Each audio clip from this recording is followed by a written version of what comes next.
Everything okay? Sure. I think there's plenty inside each of us to explore, and it might give us a new perspective. Will it really answer all the big questions? I don't know, but it might help.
Strap in, this is a long one. You may have heard the story of the carpenter who died to redeem humanity's sins. It's a powerful story, bittersweet, very human, and I just want to tell you that it's true. He was a real person, and his name was John. John Carpenter. He was born in the year 1948, and he was the coolest filmmaker to ever walk the earth. From Halloween to The Thing to They Live, the totally underrated In the Mouth of Madness, mind you, he just made classic after classic. All of his movies, really fun, really atmospheric, but also really smart. Even when they were goofy, most directors would kill to have made just one of those movies. And what did he get for it? A big, fat truckload of nothing. Well, less than nothing. The studios, the critics, even the fans, they hated him. The Thing, okay, for example, which is about as perfect a movie as you can make, completely torn to shreds. And his career never really recovered. Every movie after that was a struggle, and after a while, he just got tired of it and quit. He only really came back to movies in his 70s. How many works of genius did we never get because of that? Look, I have a point here. People like Carpenter, people like Alex, they're not always appreciated in their own time. If you just do what's popular, you might never create anything important. Of course, we admire people who did the right thing, who didn't conform, but we only ever admire them after the fact. What matters is to support people when it's difficult.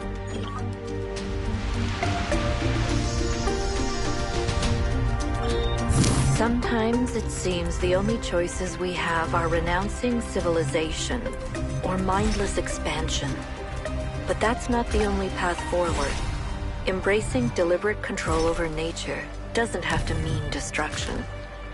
We are a species of artists and artisans, blessed with the ability to transform the raw material of the cosmos into new and better shapes. Shapes that have meaning.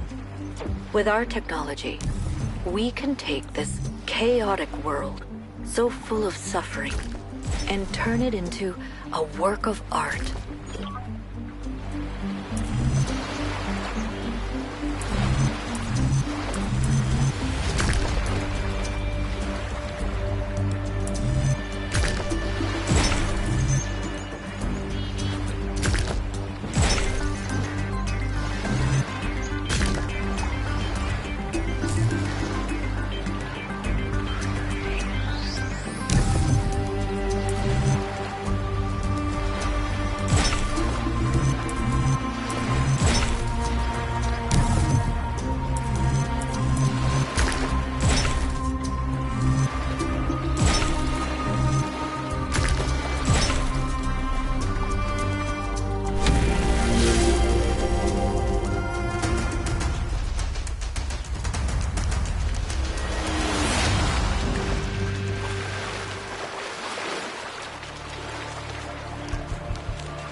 For tricking the gods to help humankind, Prometheus was punished by being bound to a rock, there to be eternally tormented. The chains that held him were forged by Hephaestus, blacksmith to the gods. Was Hephaestus right to allow his art to be used in this fashion?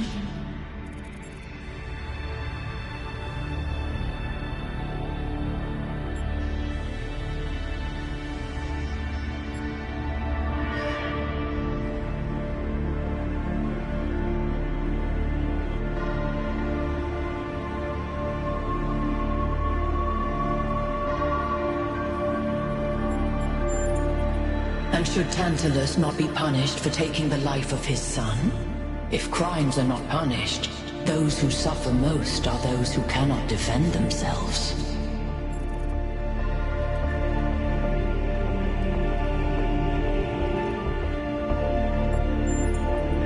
And until that day, what will you do?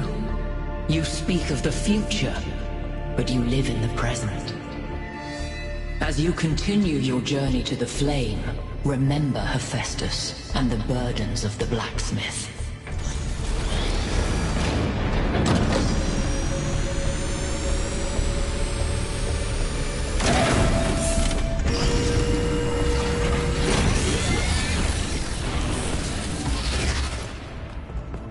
The pattern is holding.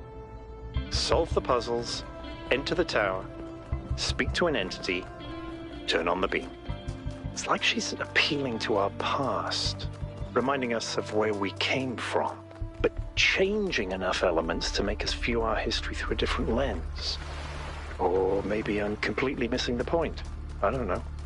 You might have something there. I read about this in a book. It's called defamiliarization. You could? I think I'm actually impressed. The wheel turns, but without the road, it cannot move.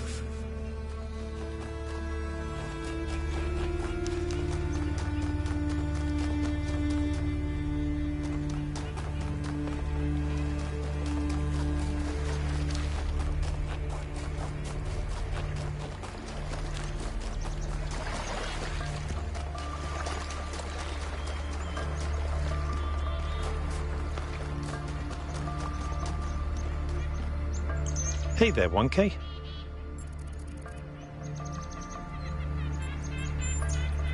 Okay. How many robots does it take to change a light bulb? Replacing a light bulb is a waste of resources, and the founder would be outraged.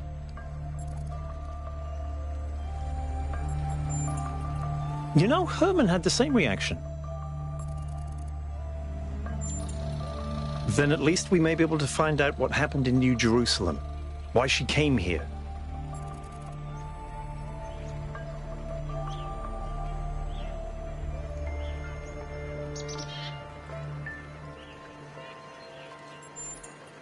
It's hard to articulate. There just seems to be so much intent here. There has to be a reason for all this. And Athena is the only reason that makes sense.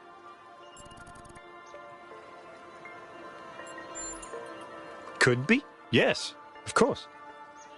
All technology has the potential to be misused. From fire and the wheel to whatever makes these particle clouds. But that doesn't mean it has to be.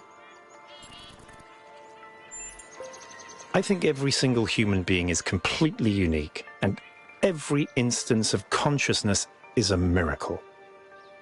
The more of us there are, the more alive the universe is. And the more we all interact with each other, the more complex the life of the universe becomes. So I believe that people are a fundamental good. I don't believe we're all flawless, but I think every one of us matters precisely because nothing else does.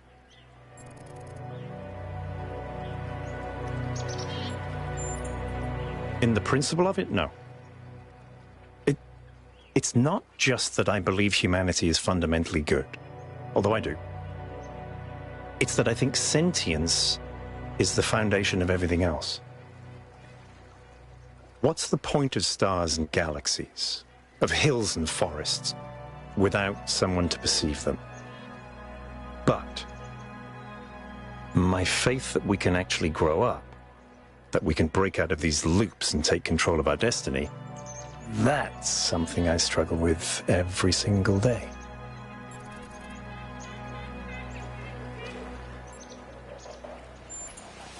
Because they refused to grow up. They refused to take control of their lives. They let bureaucrats and financiers determine their destiny, and those people could not think beyond themselves, beyond the tiny, insignificant moment they were trapped in. Their technology could have saved them, but what really failed them was their imagination. Look, self-reflection is important, but only thinking about yourself, your inner identity, becomes narcissistic. You exist, whether you like it or not, in a dialectical relationship with the world. Identity has no meaning without society, and society has no meaning without the individual. It's in that tension that we really come into being. Herman, honestly, I think he makes people feel safe.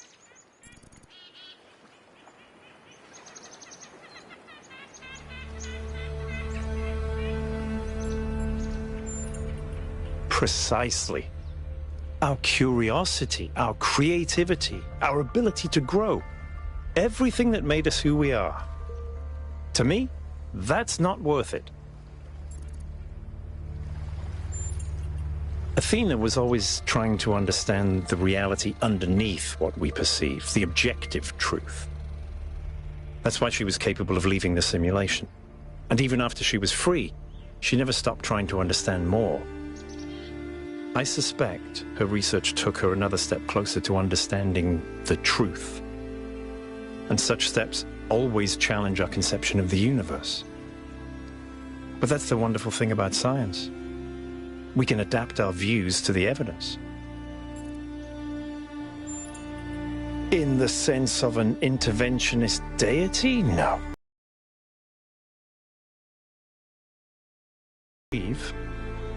But I do think there is something genuinely sublime in this universe, and it's right in front of us.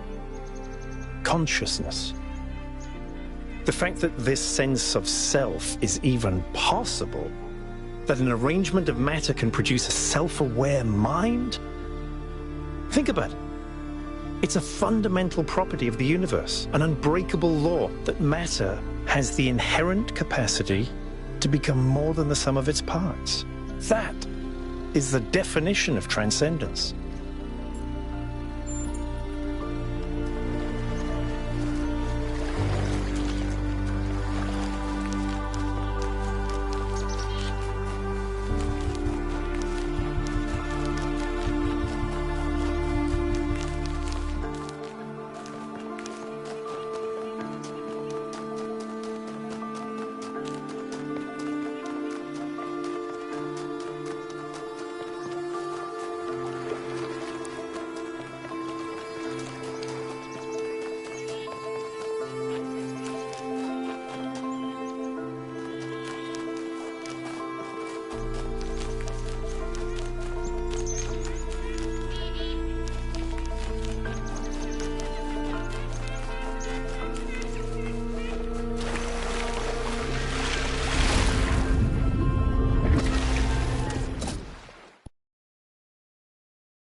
False idols are worshipped not because they are idols, but because they are false. True idols are rejected because the truth is feared.